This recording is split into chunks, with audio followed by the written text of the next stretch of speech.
लाखों हिंदुओं के साथ बाबा बागेश्वर ने किया हिंदू राष्ट्र का ऐलान, मस्जिदों के अंदर होगा राष्ट्रगान। उधर देश के मौलाना अचानक भड़के, इधर ओवैसी के गढ़ हैदराबाद से फायर ब्रांड टी राजा पहुंचे। कांग्रेस के बड़े बड़े नेता हिंदू जोड़ो यात्रा में पहुंचे, मस्जिद पर बाबा बागेश्वर का सबसे बड़ा ऐलान।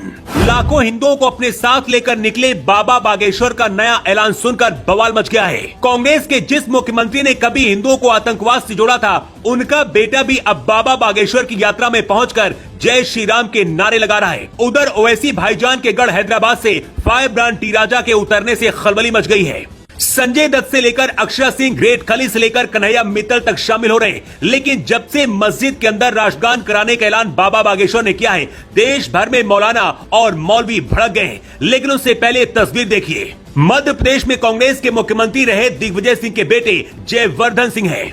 जयवर्धन कांग्रेस पार्टी के विधायक हैं, लेकिन बाबा बागेश्वर के साथ कदम से कदम मिलाकर हिंदू जोड़ो यात्रा में चल रहे हैं। राहुल गांधी देश में जातिगत जनगणना कराना चाहते हैं, लेकिन जयवर्धन सिंह जाति पात को खत्म करना चाहते हैं। जयवर्धन हिंदुओं को एक करने के लिए निकले हैं, जबकि राहुल गांधी और पूरी कांग्रेस इसका विरोध कर रही है। मतलब कांग्रेस के अंदर भी अब बगावत दिख रही है, क्योंकि कांग्रेस के अंदर सनातन को मानने वाले नेता राम मंदिर हो या फिर हिंदू जोड़ो यात्रा, इसका समर्थन कर रहे हैं। ये भीड़ न तो किसी कुंभ मेले की है और न ही किसी नेता की रैली की, बाबा बागेश्वर के साथ चल रही ये लाखों की भीड़ है।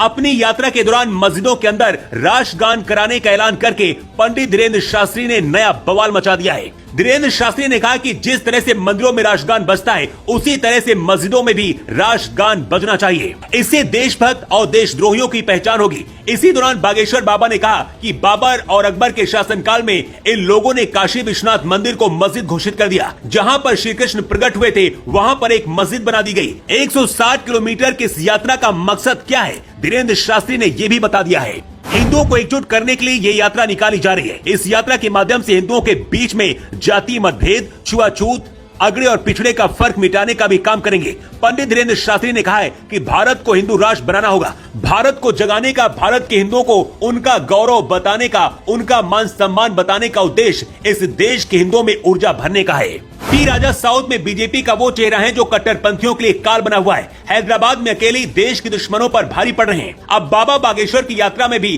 टी राजा शामिल हो रहे हैं। धीरेन्द्र शास्त्री ने कहा है कि टी राजा कहते हैं कि जो हिंदुओं पर उंगली उठेगी, उसका काम तमाम हो जाएगा। सही कह रहे हैं वो, छेड़ेंगे तो छोड़ेंगे नहीं। वक्फ बोर्ड या तो मिटेगा या फिर सनातन बोर्ड बनेगा, ये तय है। अब इन दो तस्वीरों को देखिए। एक तस्वीर दिल्ली की है, जहां पर देवकी नंदन ठाकुर सनातन बोर्ड के लिए डटे हुए हैं, और इधर धीरेन्द्र शास्त्री लाखों हिंदुओं के साथ हिंदुओं को एक करने के लिए निकले हैं। बाबा बागेश्वर को संजय दत्त जैसे सुपरस्टार का साथ मिल रहा है। इसके साथ ही अक्षरा सिंह भी यात्रा में शामिल होने वाली हैं। ग्रेट खली, जिन्होंने पूरी दुनिया में भारत का नाम किया, वो भी बाबा के साथ हैं।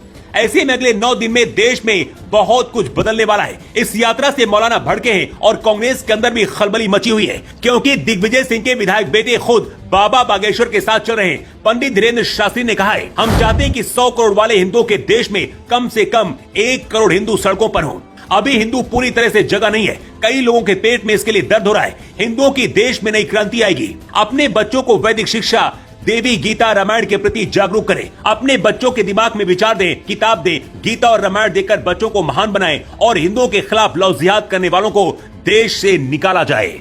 बाबा बागेश्वर के साथ जो भीड़ दिख रही है, इसे देखकर ऐसा लगता है कि कई सदियों के बाद कुछ ऐसा होने वाला है। 28 साल के एक संत, जिसके एक इशारे पर लाखों लोग घरों से निकल पड़ते हैं। दुनिया में ऐसा कोई संत शायद आज तक पैदा नहीं हुआ होगा। भारत में भी शायद ये पहली बार हो रहा है। लेकिन क्या बागेश्वर बाबा हिंदुओं को एक कर पाएंगे? अगर मंदिरों में राष्ट्रगान हो सकता है, तो फिर मस्जिदों में क्या राष्ट्रगान कभी हो पाएगा? और क्या बाबा बागेश्वर की हिंदू जोड़ो यात्रा का आप समर्थन करते हैं या फिर नहीं? अपनी राय कमेंट करके आप जरूर बताएं।